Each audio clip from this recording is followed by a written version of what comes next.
Hi, folks. Democrats are so desperate for relevance these days that they're basically shaking an empty jar at the internet, begging for change. And nothing proves it more than Hasan Piker and Cenk Uygur suddenly treating Nick Fuentes like their personal PR life raft. Let's be honest, folks. Fuentes is at the peak of his influence right now, and Hasan Piker used to act like even saying Nick's name would summon demons. Now he's discussing him publicly because he needs the attention. That's how you know the Democrat machine is dying. They're hitching their last scraps of clout to the same people they once swore they never even acknowledged because they didn't want to dedicate attention to those white supremacists. But before we get to that, folks, we're starting with this clip of a morbidly obese, retarded feminist influencer who genuinely thinks the tired woke strategy of lowering beauty standards is going to magically turn her inside and out ugliness into something anyone would accept in 2025. There were so many cultures that did not adhere to a gender binary prior to being colonized. Oh my own God. is one Shut of up, them. dude. We did not have a gender binary prior to being colonized, and before Christianity and Mormonism and Catholicism were brought to my people. So before that, prior to that, we didn't adhere to anything like that. And gender is a racial construct. Period. So what No, it it's means not. to be an Indian woman, a Samoan woman, a white woman is Oh, different. shut up. Ultra Yeah. contingent. Absolutely. I grew up with strong, badass, hairy brown women. And that wasn't a violation of their femininity. Absolutely. But oftentimes I think when we're saying look like a woman or act like a woman, what we're saying is look or act like a white woman. Period. And we're Eurocentric. policing women of color into that. Absolutely. And that's why for me, like this idea of transness, we're building off of this legacy of actually saying there is no one way to be a woman. Absolutely. Actually, there's your way to be a woman. And I think people read that as erasure, but actually that's about entitlement. If you don't like the beauty standards in America, then just get the hell out, dude. Seriously. Go to a place where you think people are going to celebrate whatever you're pushing, because most of us here are done pretending. I'm not going to sit around and let anyone, man or woman, or someone pretending to be anything in between, tell me what I'm supposed to be attracted to. And I'm definitely not having some dude in a dress with a full beard lecturing me about how I should find him appealing. No thanks, bro. Take that somewhere else. Here's the thing, folks. There's a very good reason why the overwhelming majority of men across nearly every culture is attracted to similar traits. It's not political, it's biological, evolutionary, and tied to family formation. Now, yes, some guys have different tastes, and the whole modern landscape with porn addiction and hyper niche content has scrambled a lot of people's wiring. I don't condone that. I don't celebrate it, but it exists. But even with all that, most men still gravitate toward the same general thing because it works, and it's been that way across history. If more men were disciplined, chaste, focused, building families instead of chasing dopamine hits through just laying down with random women, I honestly don't think we'd be in a moment where confused influencers in dresses would be out here trying to shame men into finding them attractive. But that's where we apparently are, folks. And let's be real, the only reason the woman in this clip is nodding along like this is gospel is because she benefits from lowering the beauty standard. She knows that next to this guy, she looks amazing. But put her next to someone like Sydney Sweeney, or honestly, even a woman who's like a 3. And suddenly, all that beauty is social construct stuff evaporates because reality shows up. She knows it. Everyone knows it. This entire ideology exists so people who don't fit traditional beauty norms can feel better by dragging the standard down. But the reality is most men aren't attracted to women who present like men, act like men, or look like men. Most men aren't attracted to aggressively out-of-shape partners. That's just that's just reality. Men don't have to apologize for this, and they don't have to be coerced into liking something they don't like. Yet that's exactly what this rhetoric is trying to do, socially shame men into finding unattractive things attractive, or even into finding men attractive as if it's some sort of moral obligation. And then these same women turn around and wonder why men aren't approaching them. For years, we've been told that men are lonely, that there's a loneliness epidemic, that men are desperate. That whole narrative was mostly manufactured online by feminists to justify why more men are opting out of dating. Because the truth is simple, men are tired. We're tired of being lectured about what we should want, tired of being told we're wrong for our biological preferences, tired of being guilt-tripped for not accepting ideologies that deny reality, tired of being basically guilted for being men. So more men are doing something different. We're going to the gym, we're building businesses, We're forming brotherhoods, traveling, creating things, leveling up. Yeah, that sounds a bit gay, but it's healthier than chasing validation from people, primarily women and these gay dudes who openly resent the male gaze while demanding control of it. We're choosing to build ourselves instead of signing up to be scolded.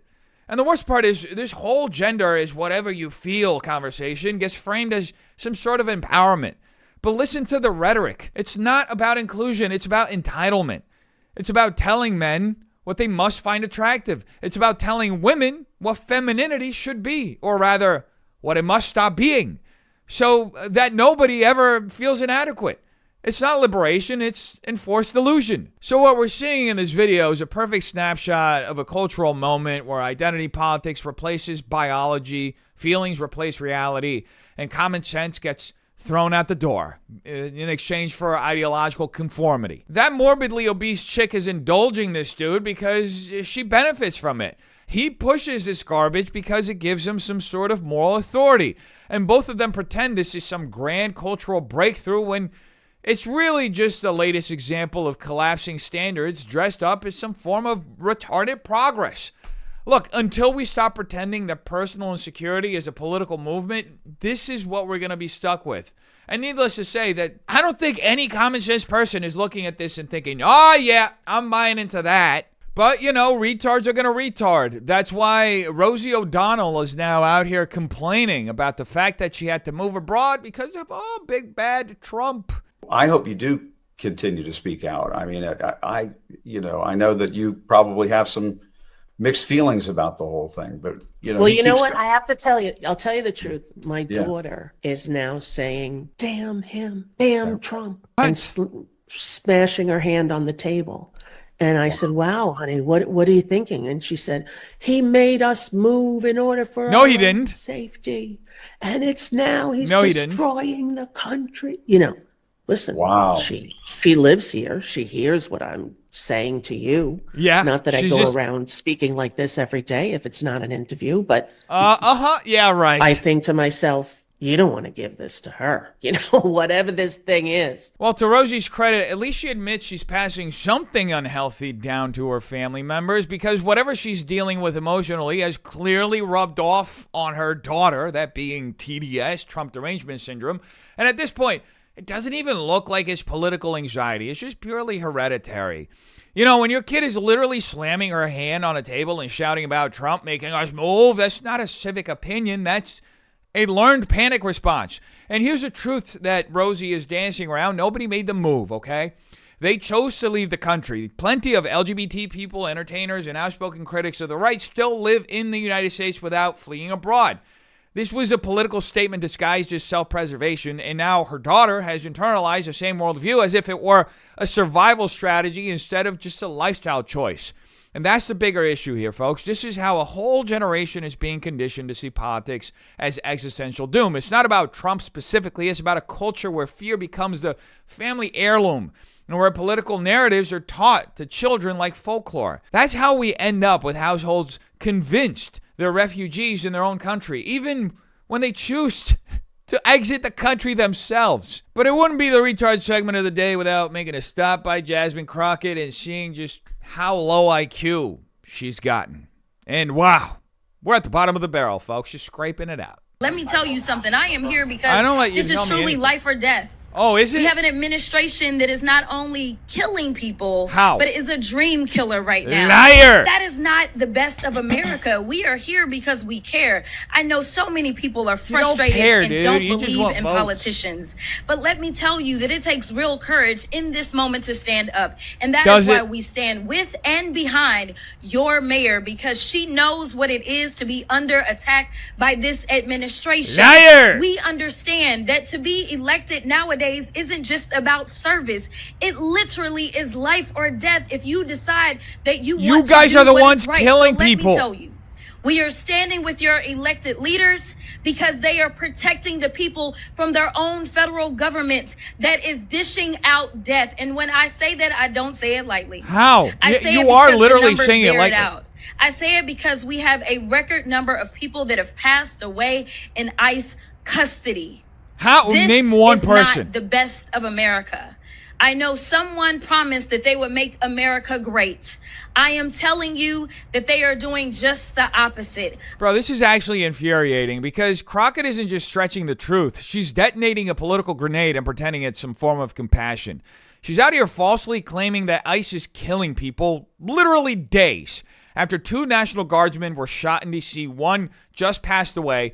And Crockett delivers this with the same shameless confidence she had just last week when she called ICE a slave patrol. This is the pattern, folks. They crank the rhetoric to 1,000, frame federal law enforcement as murderous, brand the entire government as a threat, and then when something violent inevitably happens because their own base hears this as a call to arms, they spin around and blame Republicans for dangerous language. It's unbelievable. This is the political equivalent of yelling fire in a crowded theater, deliberately escalating the panic for clout, and then acting shocked when chaos follows. And the saddest part is that we're already living in a hyper-polarized moment where the country feels like it's sitting on a national fault line, and leaders like this keep hammering on it for applause and attention. They're not calming tensions, they're stoking them and then pretending they're the firefighters instead of the ones holding the match. That said, as far as arsonists go, there's no greater one on the Democrat side than Hasan Piker, who's been literally ambulance chasing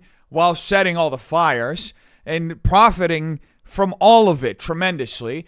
Anyway, Hasan Piker is experiencing a little bit of a loss of credibility and a moment of slight irrelevance as of the last few weeks and months because, he shocked his dog. Well, he recently started breaking some of his rules, some of those being actually mentioning Nick Fuentes, by name on his stream, something that he refused to do for many years because he refused to platform white supremacists. Well, I guess now that Nick is super popular, Hamas is changing his mind. Let's see what he had to say about Nick. You're saying that there's a broader trend line that's moving in the direction of left politics. No, there is. And that is the reason why the likes of Tucker Carlson are retriangulating their messaging.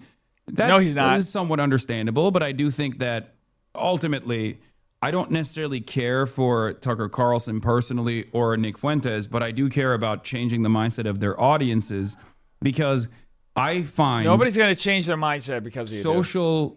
Socially regressive politics to be and reactionary politics to be a distraction, and that anyone that does that to any degree is inherently reactionary and deliberately doing this because they want to move people's attention and focus away from the material inequities that they are facing and away from a steadfast approach to dealing with those problems. That is the reason why that makes no sense. It's very easy for me to say all right-wingers in general are grifters, and even that moderation that they're engaging with is them simply reading the room and recognizing that they have to offer some kind of what you call populism, some kind of left-wing material solutions.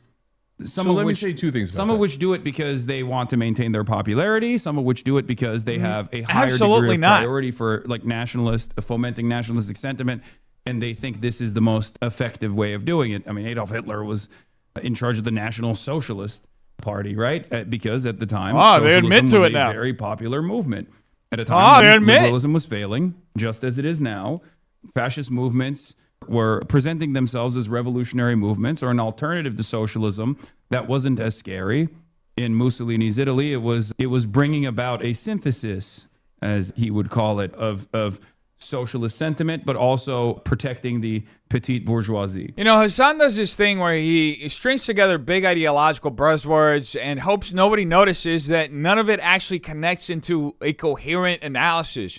And you see it in full display here. He starts by claiming Nick Fuentes is trying to distract people from their material struggles, but never explains how or why or what strategic benefit Nick supposedly gains from doing any of that. He even adds the quiet implication that Nick is basically some kind of government asset, part of a shadowy right-wing machine working to pacify the masses, but he never outlines the mechanism or the motive, which makes the whole premise collapse into itself. And Hasan's broader argument is even thinner. He claims the country is moving left, which is just demonstrably false, okay? Millions of politically moderate people have found themselves pushed rightward because the left keeps shifting the line. The electorate didn't suddenly become far right. The left created ideological drift by redefining normalcy, and regular people simply stopped following it. That's why Republicans have flipped districts Biden carried. It's not that the public radicalized, it's that the Democrat Party moved faster left than the electorate was willing to go. Then Hasan Piker tries to use this flawed framework and this unproven motive to justify calling everyone on the right a grifter, as if the accusation is self-evident. But to call someone a grifter, you need to prove two things, okay? That they're driven primarily by profit and that they're saying things they don't believe. And he can't demonstrate that. Tucker Carlson lost the biggest platform in cable news because he refused to bend. And he could have cashed out with any network if grifting were the true goal. Nick Fuentes has been demonetized, deplatformed, and debanked, which is the exact opposite of what someone motivated by profit would choose. Whatever you think of these guys, you can't accuse them of doing what's easiest. They're clearly moved by principle they're convicted in. And then, of course, we get to the history. And this is where Hasan Piker really exposes himself. He brings up Hitler and the National Socialist label as if that proves some lineage between today's right-wing populism and socialism, but the name National Socialist was propaganda, folks, not actual ideology. The Nazi regime crushed socialists, outlawed communist organizations, dismantled labor unions, and aligned itself with industrial elites. Hitler used anti-capitalist rhetoric, yes, but it was racialized, conspiratorial, and targeted at specific groups, not capitalist structures. That is not socialist theory. That's authoritarian nationalism using whatever language was convenient to manipulate a desperate public. And here's the real historical through line. Authoritarian movements of all kinds, whether communist, fascist, nationalist, or revolutionary, racked up massive death tolls because of concentrated state power, not because they shared the same economics. When the state has total control, millions die, regardless of whether the propaganda leans left or right. So when Hasan Piker tosses out the Hitler example as if it's some gotcha moment, what he's actually doing is proving he doesn't understand the history he's invoking. He's collapsing ideology into whatever category is useful for the moment. And that ties the whole segment together. There's no coherent analysis here, no logical chain, no evidence for motive, no real grasp of political realignment, and no accurate historical context. He's just attributing intention to his opponents, assuming bad faith, and all together with big words and smug confidence. It's projection masquerading as political commentary, and the more he talks, the clearer it becomes how little of it actually holds up. And that's the brutal reality around a lot of these influencers. There's just no substance behind the persona. They coast on audiences that are too distracted or too uncritical to see where the manipulation actually sits. They get away with tossing out buzzwords, academic jargon, and half-formed thoughts because they operate in bubbles where nobody pushes back, least of all the people sitting next to them.